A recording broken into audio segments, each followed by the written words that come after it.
சிவாஜி படம் பண்ண பிறகு என்கிட்ட சொன்னாங்க, நீங்கள் 90s வந்து 2 வருஷத்துக்கு உடம்பு பண்ணுறீங்க, 3 வருஷத்துக்கு உடம்பு பண்ணுறீங்க, வேண்டாம் பிரதர். வயசு ஆக ஆக பிஸியாக இருக்கணும், ஆக்டிவாக இருக்கணும், உடம்புக்கும் நல்லது மைண்டுக்கும் நல்லது, அட்லீஸ்ட் வருஷத்துக்கு ஒரு படம் பண்ணுங்க அப்படின்னு சொன்னாங்க. அது இப்போவும் நான் அது பண்ணிகிட்ருக்கேன். ஸோ சரவணன் சார் வந்து இண்டஸ்ட்ரியை மீறி வெளியே கூட அவருக்கு வந்து அவ்வளோ மரியாதை, ரெஸ்பெக்ட். ஏன்னா அவர் அப்படி வாழ்ந்தார். Is a real gentleman. Even அரசியலில் வந்து எந்த அரசியலும் அவர் சார்ந்தவர் இல்லை, இருந்தாலும் எல்லா அரசியல் கட்சி தலைவர்களும், எம்ஜிஆர் சார் வந்து அவர் ஷரீஃபாக்கி அழக பார்த்தாரு, ஜெயலலிதா கூட அவர் மேலே அவ்வளோ மரியாதை, கலைஞர் சார் சரவணன் சார் மேலே எவ்வளோ மரியாதைங்கிறது சொல்லி தீராது. அப்படியே அந்த சிவாஜி படம் எல்லாருக்கும் உங்களுக்கு தெரியும். அது வந்து ஒரு அரசுக்கு எதிரியாக நான் சொல்லியிருக்கேன் ஆல்ரெடி.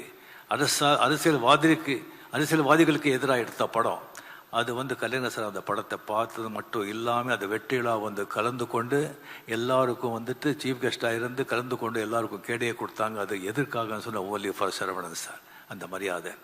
அப்படியே இப்போ ஸ்டாலின் சார், மரியாதைக்குரிய சீஃப் மினிஸ்டர் சார், இங்கே வந்து இவ்வளோ வேலையை விட்டு இங்கே வந்திருக்காங்க அப்படின்னு சொன்னால், சீஃப் மினிஸ்டர் வந்து ஒவ்வொரு நாளும் வந்து விலை மதிக்காத நாட்கள் இருந்தாலும், தேர்தல் நேரம் சொன்னால் ஒவ்வொரு நாளும் ஒவ்வொரு மணித்துளியும் ஒவ்வொரு வினாடியும் வந்து விலை மதிக்கவே முடியாது. அந்த மாதிரி இருந்து கூட அது எல்லாத்தையும் விட்டுட்டு இங்கே வந்திருக்காங்க சொன்னால், இங்கே வந்திருக்கிறதுனால வந்து ஒரு 100 ஓட்டு ஒரு ஜாஸ்தி கிடைக்காது. பட் இருந்தால் கூட அவர் இங்கே வந்திருக்காங்க சொன்னால் அது வந்து சரவணன் சாரோட எந்த மாதிரி வாழ்ந்திருக்காங்க எடுத்துக்காட்டு. அட் த சேம் டைம் நம்ம மரியாதைக்குரிய நம்ம சிஎம் அவர்களுக்கு என்ன மாதிரி ஒரு அன்பு பண்பு கொண்டவர், ஒரு உயர்ந்த உள்ளங்கிறதுக்கு ஒரு எடுத்துக்காட்டு.